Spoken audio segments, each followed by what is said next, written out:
So welcome back to my channel. This is Dom and one of my regular updates on painting, gaming and purchases. So if you enjoy what I'm doing, please don't forget to hit that subscribe button. It doesn't cost you anything, just gets you a notification when I post new content, which I'm trying to do on at least a weekly basis, depending on my real life schedule. So what I've been up to? Well, been very busy actually, both in the painting and real life world. Not so much gaming this week, so we'll get on to that in a minute. But let's hit the deck and have a look at some of the painting projects I've been working on. So first up, we've got some Celtic slingers. These are Warlord games made with Warlord's resin. They were branded as packets of SPQR. I think I showed them on one of these updates where I'd bought them in the Black Friday sale because I thought they'd be useful to Celtic warbands that I'm producing. They were pretty simple to do and quite enjoyable to do. In fact, I think I've got enough to put a couple into some of the warband that you'll see coming up, because you know, reality is they probably would have been slingers in amongst the standard warrior blocks, as well as probably some that were sent out individually to skirmish in front of the enemy. The only odd thing about these figures is that they've shown them with sort of torques and bangles and stuff that are obviously rolled gold, like you see in all the sort of museum hoard stuff. Now slingers would be very low status troops. They would have been the very poor ones who couldn't afford much else other than a sling and maybe a knife, and the idea that they would have a torque is very very wrong. But anyway, they're nice. I enjoyed painting them. They're done. And then these are a whole load of just run-of-the-mill warriors, unarmoured. They're primarily, in fact, looking at them now, they are almost totally Warlord. They are from the I mentioned before. I found some. I bought some Britain's very old boxes of Warlord figures from somebody who was selling them down the club one week, and I thought they'll be useful, so I picked them up. And they've sat in the stash of opportunity for quite some time. And so now they've been bought out and are being painted up, ready for action.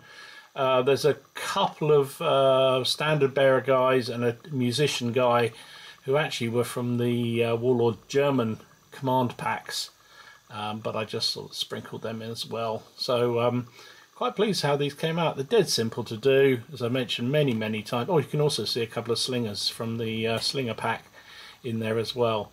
Yeah, quite pleased with how they've come out. Another load of them. That'll probably be one big warband, ready to see the field against the Caesar and his men. So yeah, this isn't the sort of thing you'd expect to see on my spinning table. These are some zombies. Not just any zombies, these are German Second World War zombies. Yeah, of course they are. So you know that I am... one of my projects for 2024 was to sort of have a go at Konflikt 47 from Warlord Games. When we were in Nottingham a while back for Ken's Stag Weekend, we went to Warlord's HQ and played a game of it, and I really enjoyed it. I've got loads of, I've got quite a few Second World War 28mm figures, and so by adding in some weird shit, you can sort of expand it out into that period, because into that sort of genre. No, but there are some weird creatures and things that happen that you just don't get in normal bolt action. So one of them is the Germans can have access to these fellas, zombies. And I happened to see somebody talking about some relatively cheap figures, 28mm figures from Studio Miniatures. And I thought, yeah, I'll get some of those. So I bought 2 boxes of them. So I've got 40 of them. So here's the first 20. They're basically 2 different models. There's the guy with the helmet and the guy with the bandage around the head. And within that, there's a bit of variation. There's different arms and what have you that you can add in. But what I've also done is go into my Warlord Bits box and added in some, changed some heads, changed some arms, put some weapons in there. Even though they wouldn't be using weapons, clearly the theory is that they've just been dragged up out of the grave or out of a pile of dead, and they just happened to be clinging to the machine gun or the rifle that they were holding at the time. Just that way gets a bit of variety. Also, some of the arms I've chopped off, some I've just not put on, etc., etc., just to give some extra difference to the figures.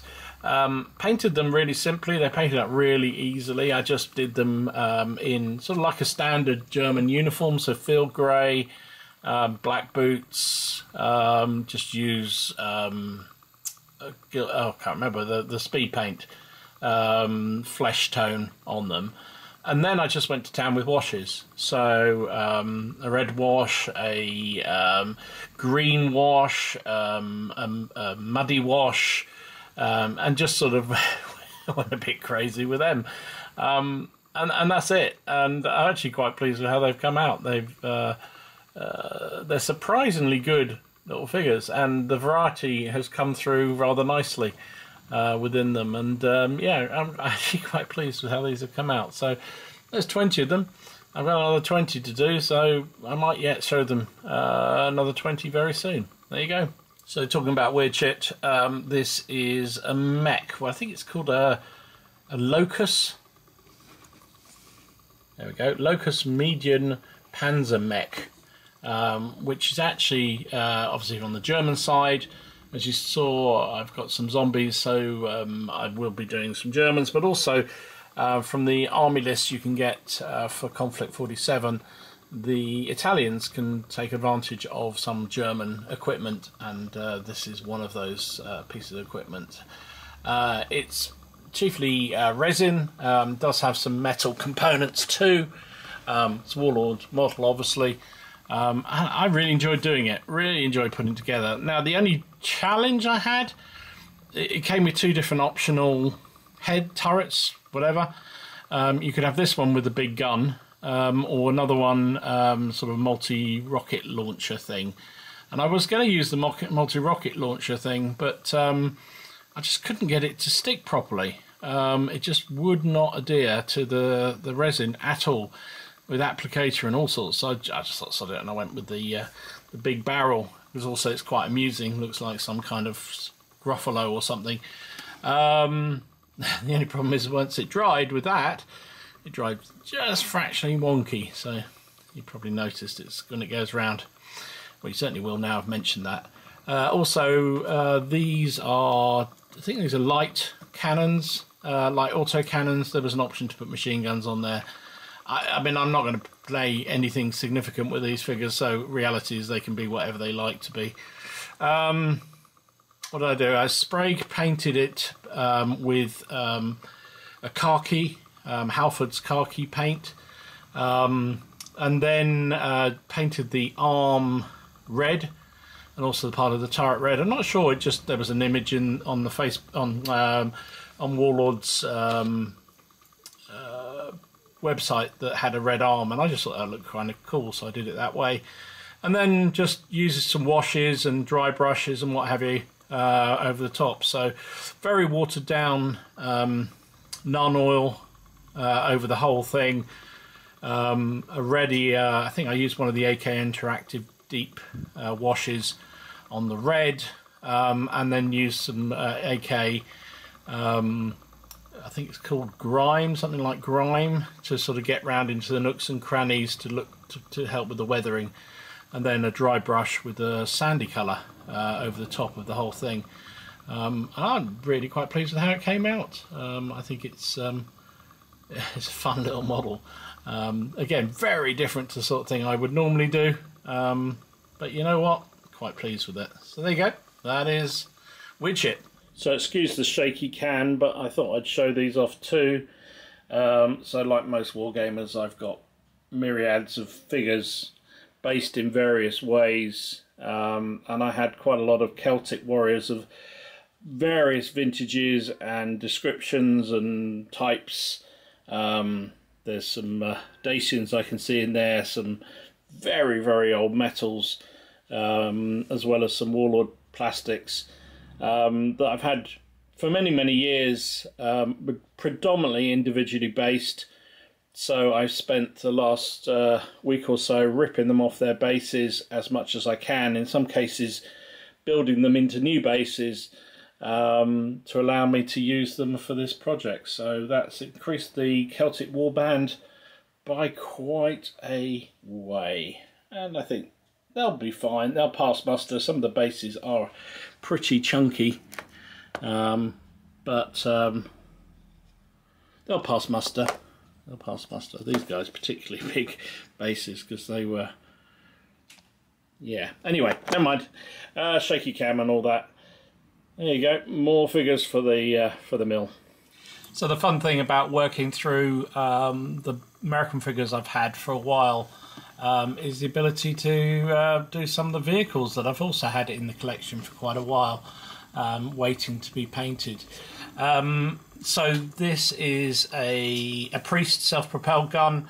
It's a Warlord tank. It's quite old. I think I've had it in the stash of opportunity for quite a long time. It's resin, solid resin, so it's quite chunky, and it was just very easy to put together. Although I suppose the guns and the guns were metal as well, but basically the tracks and the chassis are all resin, basically one cast. So that was great. And once you stuck the tracks on, and which went on really, really easily with just a little bit of cleaning up, then it's just a question of fitting the gun and the sort of coupon where the guy's leaning over, and painting the crewmen, etc., etc. So really good, really nice model. Really enjoyed doing it, actually. Haven't done vehicles in a long, long time, so I've been doing one or two lately. Can't think why. Could be something to do with Achtung Panther, but or Panzer, which is coming along. Sorry, didn't mean to do that. Yeah, so not much more to say about this. Just a really nice model. I suppose I could have kept it back for one of the OPC challenge things, for support or something like that. But I really enjoyed doing it, so I've done it now. And we'll have to come up with something else as support weapons, eh? So there you go. Big-assed, supporting, self-propelled gun for my American forces, either in World War II or World of Konflikt 47. So, as I showed previously, I am working on US troops, which I'm going to use for Second World War games like Bolt Action, and also for Konflikt 47, as part of the community challenge on the PCP Facebook page, which is basically to progressively build an army through the course of the year. So February, current month, is core troops. So I did a few American GIs. I also did some in power armor because it's Konflikt 47 for earlier in the month. But then I thought I'd get on and do some more. So these are finished up. I also did a short video on how I did them so quickly. Not going to win any paint awards, but in terms of getting boots on the table, which after all is the name of this channel and my raison d'etre, if you like, French, it's kind of the name of the game for me. So I think they're quite effective, quite happy with them. There's another load of them done. I might also have done some support weapons, but I can't possibly show you those because they come later in the year on the PCP, on the OPC challenge, and I of course haven't done them already. Maybe, possibly have. Anyway, there's a number of these. They're all plastic warlords. There's submachine gun guys, BARs, riflemen, carbine men, all sorts. I didn't assemble them. They were given to me by one of our long-time viewers on the PCP, Simon. And they've been sitting in a box for a while, waiting for me to get round and paint them up. So I thought I'd better do that. So there's a load more done, and a load more to come. So there you go. So yeah, quite a variety of things there. Different from my normal, if there is such a thing as my normal. I've enjoyed, it's funny this year, you know, I always say that I'm not much of a painter. Not much of a painter. I mean, I can paint reasonably well now, and I'm quite comfortable with what I'm doing, and the effects are pretty good. It's never going to win any awards, but I think my painting has improved considerably in the last few years, really, and this channel certainly helped that. It doesn't help focus the mind when you think you're going to be showing what you're doing to potentially hundreds and thousands of people. Anyway, but no, what I mean is I'm not into the painting. Painting is not my thing particularly. I do it to work my way through the stash of opportunity and to get the boots on the table and get and play with them. And that's always been my motivation. It's the gaming, and certain degree the collection, less of the painting. Many people I know are the other way around. But the last, I guess, since the end of last year, I'm getting more and more into the painting, and actually really enjoying doing different things. And I think that's what's been key, doing those sort of weird stuff, doing Second World War, then medievals, then Napoleonics, whatever it may be. It does keep you refreshed, and I actually really have enjoyed it. Even swapping between scales has helped considerably. So yeah, mixed bag. I haven't done that much gaming this last week or so. So gaming wise, I showed the whatever it is, the American Civil War game rules, which I can never remember, Hot Lead and Cold Steel or whatever it's called. I showed that game, which was a bit of a... I don't want to be harsh with it, because I think we didn't know the rules well enough to take on a big scenario. So, you know, it is what it is. I'm not going to go back over that again. If you're interested, there's a link here or here. Don't know where it goes. But then hot on the heels of that, Jonathan and I thought we'd head back into the Second World War. We both fancied having a go at doing something a little bit different. So we picked up the Rapid Fire Reloaded rules. Now, I haven't played Rapid Fire for probably about 15 years or so. I used to play quite a bit of it when before I had this gaming room, and when I had some friends who used to, and we used to game in my very cold garage once a week, and we played quite a lot of Rapid Fire, and it was okay. I mean, it gave you a game. It was a quick and easy game to play. Lot of scenario books, lot of opportunity, and I think because me and my friend Nick had just sort of come out of a phase of doing competition gaming, there was a degree of building your army and, you know, kind of that sort of thing, which was kind of familiar to us, but moved us on from competition gaming. But it's a very simple system, and I hadn't quite realised quite how simple the system is. So Jonah and I played a scenario I picked up off Rapid Fire's Facebook page. No, I think their website. Now, first up, Rapid Fire community. Wow, they are fantastic. The support they have, the amount of free scenarios there are, free help downloads. The community itself is brilliant in terms of helping each other out. Facebook pages are live with people looking for help and advice and getting it, which is awesome. So we downloaded a fairly simple game. I forget which one it was. It was 1944, British against Germans. It was the Germans. It was an SS mechanized battalion attacking and trying to stop an advance by Scottish battalion of British infantry, backed up by Churchill's.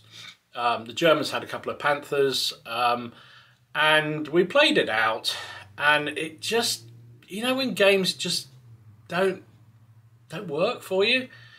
I think Jono had more of an issue than I did, but then he was also on the receiving end of some very odd stuff that went on. Like our tanks were having a go at each other and just bouncing shells off each other and normal sort of thing that you get. I had a flamethrower half track. I rolled that up to his lead Churchill and set it on fire and blew it up just like that.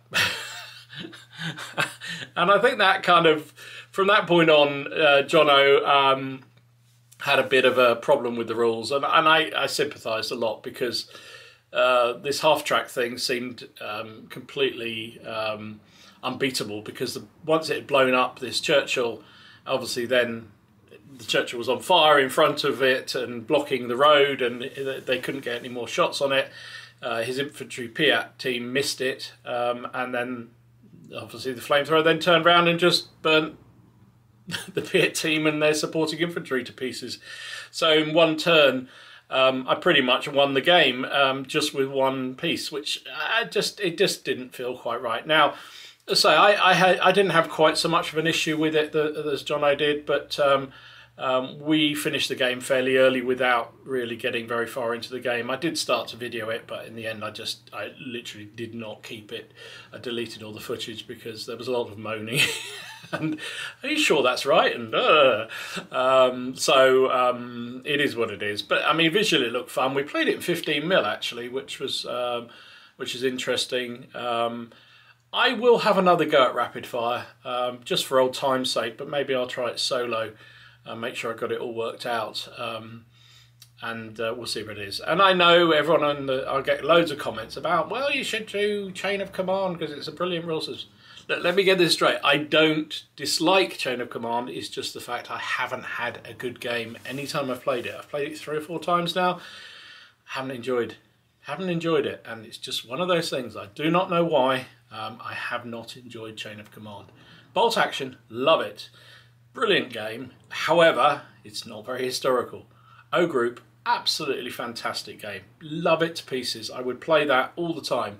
My problem, as I think I've mentioned before now, is playing a game in an evening down the club where you get somewhere close to a resolution or indeed a full resolution. And O Group, General Dame, those sort of infamy, those sort of sharp. No, sharp's not so much. Sharp you can get a result if you can control it in terms of numbers, but those other Too Fat Lardley and their associated press rules are great if you've got a long period to play the game out, or you know the rules inside out and upside down, and somebody's umpiring just going bang bang bang bang. On an evening, we find by the time one of us is there and set up the table and got it all ready, sorted out our figures, deployed them, we only have a couple of hours actual game time, and in most cases O Group and those others, we just don't get close enough to resolution, which much as I love the mechanics is frustrating. So I'm trying to find something in between, and I thought rapid fire might fill that gap, but I'm not. I think it'd take a bit of persuading to get Jono back into that. So in his words, I think I'd rather play Bolt Action, and he doesn't particularly like Bolt Action. So there you go. Sorry about that, rapid fire community. Jono is not a fan. As I say, I'll give it another go and we'll see where it goes. This week, no game. I'm away up in Shropshire again this weekend, so I was planning to do a Hail Caesar Gallic Wars game. Unfortunately, well, not unfortunately because I love going up to Shropshire, but I rescheduled that, so I'll do that with the boys when I get back. I think Jono and Alec are going to have a game of that, so if you're following Alec's channel, then you may see a recording of that game that they have this Friday in lieu of what I was going to do. So I was looking forward to using all my Gallic troops that I've painted up and rebased, and I've found the only thing I'm a bit light on is cavalry. So anyway, purchasing wise, what's been going on? So not a huge amount again, to be fair. So I mentioned a couple of these updates ago that I'm planning to do the Napoleonic Wargamers event up in Derby in June. and as part of that you need these vignettes and what have you. And also because I know General Dame 2 is coming, and I think because there's a new mechanic where you have these artillery caissons as a sort of a token of some sort to denote activities within the game. I thought the 2 and 2 would go together and make 5, and so I bought a couple of, well, in fact I bought 4 caissons from war bases who do all the bases, surprisingly. They do MDF kit, little tiny caissons, which I thought would do nicely because I didn't want to spend a huge amount of money on them because they're just tokens at the end of the day and I can jazz them up. But they don't come with horses, and if I'm honest, Warbase's horses were very expensive, so I bought some 3D printed draft horses, which I think are supposed to be for Second World War limbers, which I bought on eBay. They were very cheap, although one arrived smashed, its legs were completely crushed. The guy didn't complain. It was just, they were just not very well packaged, if I'm honest. Don't package 3D figures in tissue paper and shove them in a hardback envelope. They're not going to survive. So he then sent me 4 replacements without any issue, so that was very good of him. So that will be that. I also picked up, I think Alec was showing, on Storm of Steel was showing the paint shelving things or stacking units that he picked up from Warbases, and I thought, oh, that looks good. So I bought 3 of those, and they are brilliant. They're really good. It allows you to stack your paints. I can't remember how many they hold. I should have brought one out and showed it. And they stack on top of each other. The only problem is they've got really wide holes, and so I thought they would be usable for any type of paints. I think they do say they're usable for any paints, but actually it's only those Citadel flip-top bottles that really fit well in it. And if you put the Vallejo and the Army Painter ones in, they come up too high, and so the stacking doesn't work anymore, which was a real shame because I was hoping I could put all my paints in these, and then when Mrs. C says, you can't, can we have the dining room table back please, I can just stack them all up and just take them away. It'd be a lot easier rather than, at the moment they're in a big, well, like a dinner tray that I bought from one of these home-based shops, and the paints are just shoved in there and all over the place. But as I say, so if anybody knows how I could make those Warbase trays work, but with the Vallejo type bottles, let me know, because I'd really appreciate that. They're great. I mean, they went together really nicely, and they stack very nicely, but only if I'm using contrast paints. And I've got a lot of those, and actually filled the 3 I've got completely. So, you know, that's not a problem. It's just I wanted something for the other types of paints as well. What else did I pick up? So I also got some various bases while I was doing that.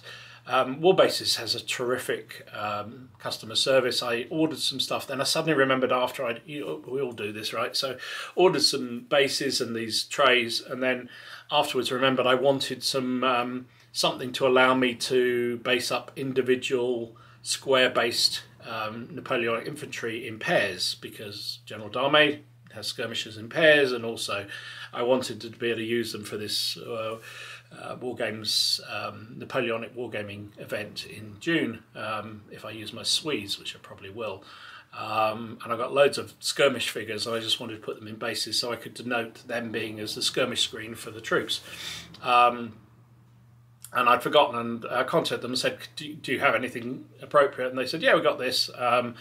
And I said, well, I've got an order in, can I add them in? And they said, yeah, absolutely no problem. So they invoiced me separately for the extras, put it all in together, and it all arrived about 2 or 3 days later. So fantastic service as usual. Other than that, I've got a couple of pre-orders coming in, hopefully fairly soon, but nothing's arrived yet. So it's really been me working my way through the backlog and the stash of opportunity. I have also sold some stuff.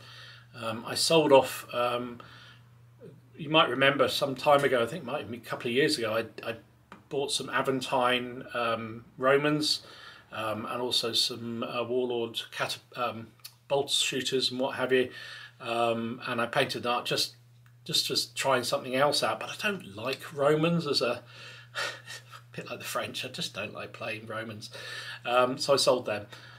Made a reasonable amount of money out of them because they were quite nicely painted, actually. I didn't think they went too badly. And also some various other Second World War stuff that I'm just never going to get round to. Some Hungarians I had from a Kickstarter years ago.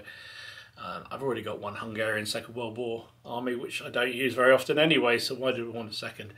And various other bits and bobs that just never going to go anywhere, including all my Lord of the Rings figures that I bought on pure impulse. I've sold them all off, apart from some orcs that didn't sell, so I don't know what I'll do with those. I might at some point paint them up and then try and sell them that way. I don't know, whatever. So that's about it really. I've waffled on an awful long time. Thanks for watching. Really appreciate all the comments as always. If you haven't, as I said, already subscribed, please consider hitting that subscribe button if I've earned your subscription and you want to see me continuing down my wargaming and historical journeys. In the meantime, stay safe, stay well, and I will see you all again soon. This is Dom, signing out.